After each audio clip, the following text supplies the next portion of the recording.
উত্তরপ্রদেশ থেকে বাংলায় এসেছেন পুলিশ আধিকারিক অজয় পাল শর্মা। দক্ষিণ চব্বিশ পরগনার পুলিশ পর্যবেক্ষকের দায়িত্ব দেওয়া হয়েছে তাকে। আর এসেই দক্ষিণ চব্বিশ পরগনার ফলতায় পৌঁছে গিয়েছেন তিনি। তার মুখে শোনা গিয়েছে তৃণমূল নেতা তথা ফলতা তৃণমূল প্রার্থী জাহাঙ্গীর খানের নাম। অন্যদিকে এরই মাঝে জাহাঙ্গীরের বক্তব্যও সামনে এসেছে। একটি সভায় বক্তব্য রাখার সময় জাহাঙ্গীর বলেন, ওরা অনেক খেলা দেখাচ্ছে, খেলা ওরা শুরু করেছে, শেষটা কিন্তু আমরা করব, তাই পিকচার আভি বাকি হ্যাঁ মেরে দোস্ত। পিকচার এখনো বাকি আছে। কয়েকটা সিআরপিএফ নিয়ে বড় বড় কথা বলছে, কিন্তু আজকে বঙ্গনগর 1 নম্বর অঞ্চলের মানুষ যদি ঘেটে যায় না, সিআরপিএফ হাওয়ায় উড়ে যাবে। এখানেই শেষ নয়, সভায় উপস্থিত মহিলাদের দিকে তাকিয়ে জাহাঙ্গীর বলেন, আমার একটা মায়েরা হলো দুর্গা, দুর্গা রূপে কিভাবে অসুরকে বধ করতে হয় তারা জানে। একইভাবে বিজেপির দালাল সিআরপিএফকে কিভাবে জব্দ করতে হয়, কিভাবে টাইট করতে হয় সেটাও ভালোভাবে জানে। তাই মায়েরা যখন সঙ্গে আছে তখন আমার বিশ্বাস ওদের এই ধমকানো চমকানো আমরা মেনে নেব না। একবার শোনাবো জাহাঙ্গীর খানের বক্তব্য। আজকের ওরা অনেক খেলা দেখাচ্ছে, তা খেলা তো ওরা শুরু করেছে, শেষটা কিন্তু আমরা করব। খেলা তো ওরা শুরু করেছে, কিন্তু শেষটা আমরা করব।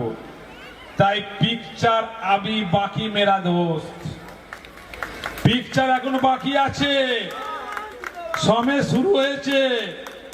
তোমরা ভাবছো নিজেকে কয়েকটা সিআরপিএফ নিয়ে বড় বড় বাতালা দিচ্ছ, কিন্তু আজকের বঙ্গনগর 1 নম্বর অঞ্চলে মানুষ যদি হেঁটে যায় না, সিআরপিএফ হাওয়ায় উড়ে যায়।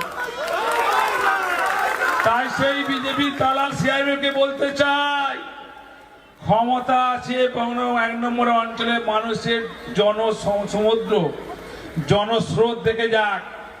আমার একটা মায়েরা হলো দুর্গা, দুর্গা রূপে কিভাবে অসুরকে বধ করতে হয় তারা জানে। একইভাবে বিজেপির দালাল সিআরপিএফ কে কিভাবে জব্দ করতে হয়, কিভাবে টাইপ করতে হয় সেটা ভালোভাবে জানে। তাই মায়েরা যখন সঙ্গে আছে, আমার বিশ্বাস ওদের এই ধমকানো চমকানো আমরা মেনে নেব না। শুনলেন তো জাহাঙ্গীর খানের বক্তব্য। আর জাহাঙ্গীরের এমন বক্তব্যের পর অনেকে প্রশ্ন তুলছেন, তবে কি সিআরপিএফ তথা কেন্দ্রীয় বাহিনীর বিরুদ্ধে মহিলাদের উস্কাচ্ছেন তিনি?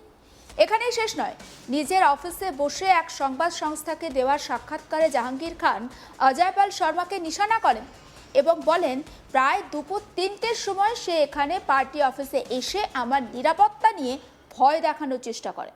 তারপর সে গিয়ে আমার পরিবারকেও ভয় দেখাতে যায়। এটা কি কোনো পুলিশ অবজারভারের কাজ? তার কিছু বলার থাকলে সে এসপি বা আইসিকে বলবে। নির্বাচন কমিশনের এমন কোনো নিয়ম নেই যে পুলিশ অবজারভার বাড়িতে গিয়ে মানুষকে ভয় দেখাতে পারে। বিজেপিকে সাহায্য করার জন্য এরা বেআইনি কাজ করছে। ওরা তৃণমূল কর্মী আর নেতাদের ভয় দেখানোর চেষ্টা করছে, কারণ ওরা জানে ওরা জিততে পারবে না। কিন্তু আমরা ভয় পাই না। শোনাবো এক্ষেত্রে জাহাঙ্গীর খানের বক্তব্য। দেখুন, কালকের বেলা 3টের সময় আমার এই পার্টি অফিসে এসেছিল, এসে আমার সিকিউরিটিকে ধমকানোর চেষ্টা করেছে এবং অ্যারেস্ট করার ধমকি দিয়েছে। তারপরে আমি অফিসে ছিলাম, আমি অফিসে বেরিয়ে যখন চেঁচামেচি করলাম, তারপরে ওরা আমার চেঁচামেচি শুনে ওরা টুকটুক করে এগিয়ে গিয়ে আমার বাড়ির দিকে গিয়েছিল। আমার বাড়ির দিকে গিয়ে আমার বাড়ির কাছে গিয়ে আমার বাড়ির লোককে বা আমার এলাকায় ও ধমকানোর চেষ্টা করেছে এবং বড় বড় ডায়লগ দিয়ে গেছে। কিন্তু একটা পুলিশ অবজারভারের এটা কাজ নয়। ইলেকশন কমিশনার এই নিয়ম করেনি, রুলস করেনি যে একটা পুলিশ অবজারভার কারোর বাড়ি থেকে নিজে সরাসরি উপস্থিত থেকে ধমকানো চমকানোর, এটা কোনো নিয়ম নেই। ইলেকশন কমিশনের কোনো নিয়ম নেই। ওনার যদি কিছু বলার থাকে উনি এসপিকে বলতে পারে, লোকাল আইসিকে বলতে পারে। ওনার এখতিয়ার নেই, ইসিআইয়ের কোনো নিয়ম নেই যে উনি ডাইরেক্ট গিয়ে সরাসরি কাউকে ধমকানো চমকানো। উনি এক্সিকিউটিভ অফিসার। তাহলে আজকের উনি হচ্ছে আইনের ঊর্ধ্বে উঠে বেআইনিভাবে তারা বিজেপিকে মদত দেওয়ার জন্য তারা এই ধরনের ধমকানো চমকানোর চেষ্টা করছে তৃণমূল কংগ্রেসের নেতা কর্মীদেরকে। কিন্তু তৃণমূল কংগ্রেসের নেতা কর্মীরা এই ধমকানো চমকানো ভয় পায় না। আমরা মমতা ব্যানার্জির সৈনিক, আমরা অভিষেক ব্যানার্জির সৈনিক। আমরা নত হব মানুষের কাছে, গণদেবতার কাছে। কোনো দিল্লির পুলিশ, দিল্লির দালাল, বিজেপির দালালের কাছে আমরা মাথা নত করবো না। টোটালটা পরিকল্পিতভাবে, কারণ ফলতায় বিজেপির পায়ের তলায় মাটি নেই, কোনো সাধারণ একটা মানুষ নেই, কোনো কর্মী নেই, বুথ এজেন্ট দেওয়ার মতো ক্ষমতা নেই। তাই ওরা পুলিশ অবজার্ভারকে কাজে লাগিয়ে, ইসিআইকে কাজে লাগিয়ে, সিআরপিএফকে দিয়ে ফলতার তৃণমূল কংগ্রেসের নেতা কর্মীদেরকে ধমকানোর চেষ্টা করছে, চমকানোর চেষ্টা করছে। কিন্তু যত ওরা ধমকাবে চমকাবে তৃণমূল কংগ্রেসের নেতাদেরকে, ততই তৃণমূল কংগ্রেসের নেতা কর্মীরা তত বলিষ্ঠ হবে, শক্তিশালী হবে। দ্বিতীয় তথা শেষ দফা নির্বাচনে যে সমস্ত জায়গায় ভোট গ্রহণ, তার মধ্যে দক্ষিণ 24 পরগনা অন্যতম। আর ভোটে এই জেলার পুলিশ পর্যবেক্ষক করে নিয়ে আসা হয়েছে উত্তরপ্রদেশের encounter specialist police officer Ajay Pal শর্মাকে। ইতিমধ্যেই ময়দানে তিনি নেমে পড়েছেন। সোমবার যে সমস্ত ভিডিও আজ তাক বাংলার হাতে এসেছে, তাতে দেখা যাচ্ছে দক্ষিণ 24 পরগনায় ফলতায় পৌঁছে অজয় পাল শর্মা তৃণমূল নেতা তথা ফলতা তৃণমূল প্রার্থী জাহাঙ্গীর খানের নাম করে রীতিমতো হুঁশিয়ারির সুরে কথা বলছেন। প্রকাশ্যে পুলিশ কর্তাকে বলতে শোনা যায়, আশেপাশে যত লোক আছে ভালো করে বুঝে নাও, যদি কেউ বদমাইশি করেছো তাহলে তাদের ভালো করে চিকিৎসা করা হবে। যদিও কোনো খবর বা যদি কোনো খবর আসে যে কেউ কাউকে বিরক্ত করার চেষ্টা করেছে, তাহলে তাদেরকে ভালো করে ধমক দেব। একবার শোনাবো অজয় পাল শর্মার বক্তব্য। आसपास के जितने भी लोग हैं अच्छी तरह से समझ लें कि अगर किसी ने बदमाशी करी तो उनका कायदे से इलाज किया जाएगा। फिर अगर कहीं से खबर आ गई कि किसी ने कोई खुराफात करने की, किसी को परेशान करने की कोशिश की है, तो फिर उसकी खबर फिर अच्छे से लेंगे हम।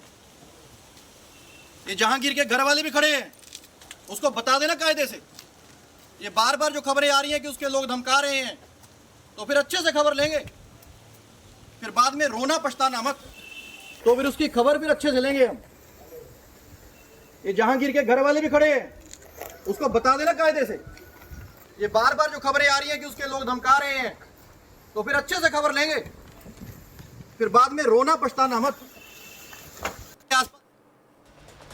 ভিডিওতে আরও দেখা যাচ্ছে যে এলাকার বাসিন্দাদের সঙ্গে কথা বলছেন অজয় পাল শর্মা, এবং এলাকার বাসিন্দাদের সঙ্গে কথা বলে তিনি ঠিক কি বুঝতে পেরেছেন বা কিভাবে সেই কথোপকথন, একবার বক্তব্যটা শুনুন।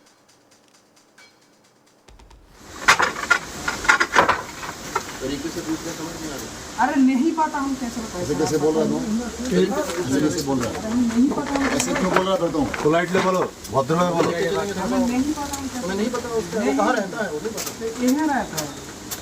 उसका मोबाइल नंबर क्या है, उसको कहीं तो होगा मोबाइल नंबर। हाँ, नोट करिएगा मोबाइल नंबर। नाम भी शांत है। हाथ से काम ना करो।